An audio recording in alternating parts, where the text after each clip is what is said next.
In 2004, when the Indian Ocean tsunami shook the region, India was thrust into a defining moment. To prevent future catastrophes, the Government of India enacted the Disaster Management Act of 2005. This marked the beginning of an era where robust institutions would safeguard the nation from crises. In the wake of the tsunami, the Disaster Management Act of 2005 paved the way for the National Disaster Management Authority, or NDMA.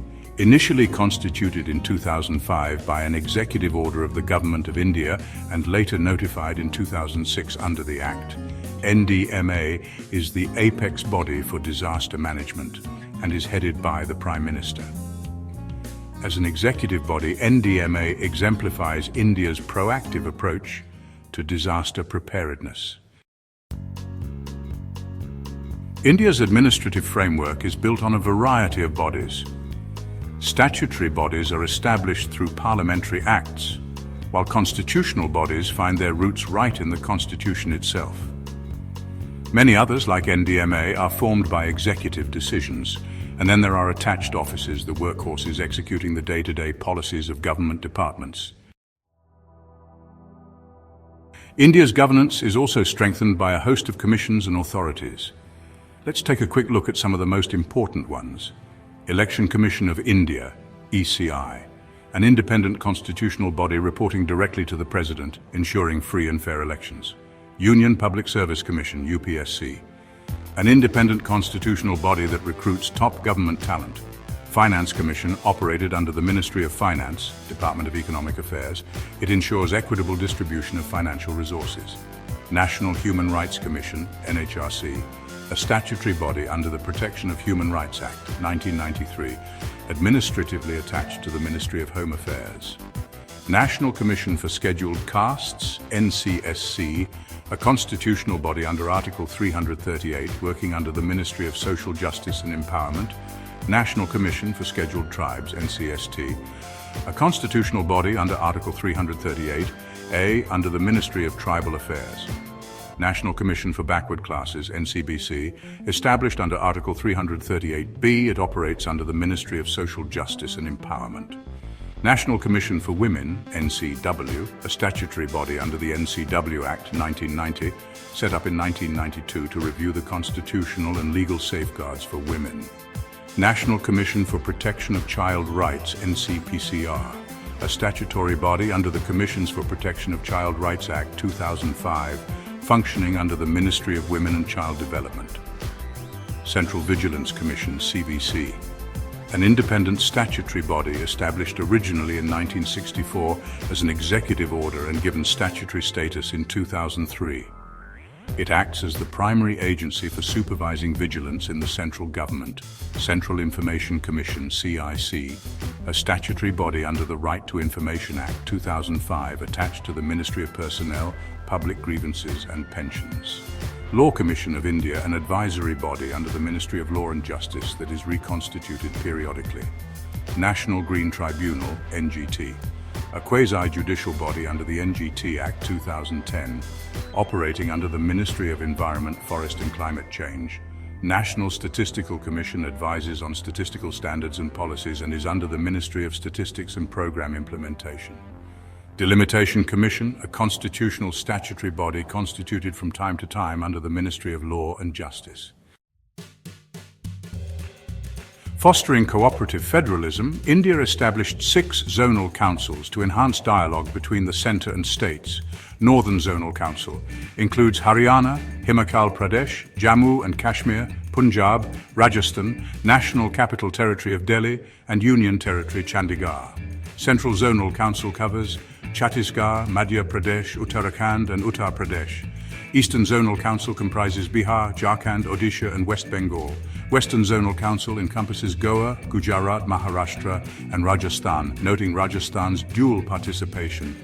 Southern Zonal Council includes Andhra Pradesh, Karnataka, Kerala, Tamil Nadu, Telangana, and the Union Territory of Puducherry. Northeastern Council, enjoying special status, represents Arunachal Pradesh, Assam, Manipur, Meghalaya, Mizoram, Nagaland, Sikkim, and Tripura. While the first 5 were set up under the States Reorganization Act 1956, the Northeastern Council was established in 1971 under a separate act. Each council is chaired by the Union Home Minister, ensuring coordinated regional development. In the realm of corruption control and human rights, India has built formidable institutions.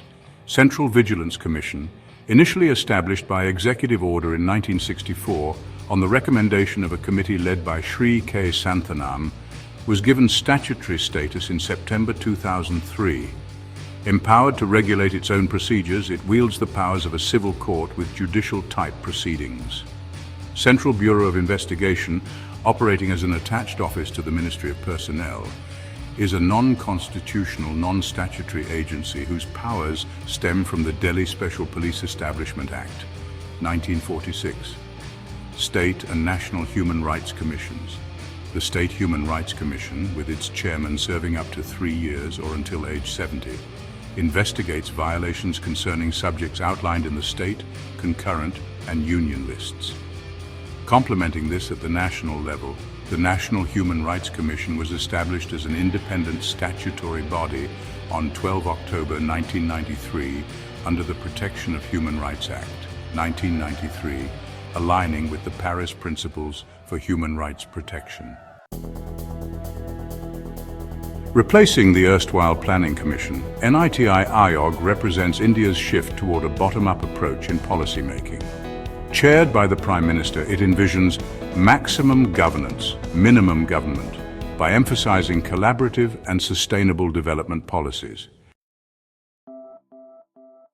The fight against corruption also saw the evolution of specialized ombudsmen.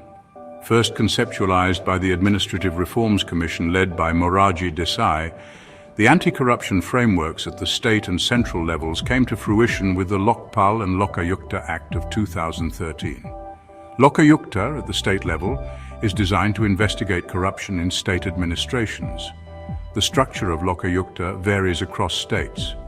For example, states like Rajasthan, Karnataka, Andhra Pradesh, and Maharashtra have both Lokayukta and UP Lokayukta, while others such as Bihar, Uttar Pradesh, and Himachal Pradesh have only a Lokayukta.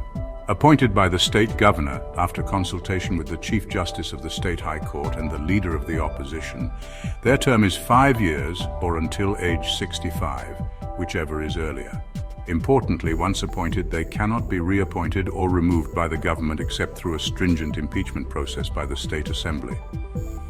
Lokpal, at the central level, is tasked with addressing corruption within central government institutions. The Lokpal works as a counterpart to the Lokayukta in ensuring transparency at the national level. From the frontline disaster response of NDMA to the vigilant watch of Lokayukta and Lokpal, and from the comprehensive policy oversight by various commissions and councils, India's non-constitutional bodies operate tirelessly behind the scenes. They form a complex governance network dedicated to safeguarding citizens, ensuring transparent administration, and fostering coordinated development. Together, they embody a vision of maximum accountability, robust governance, and resilient progress. Subscribe for deeper insights into India's institutional landscape and policy evolution.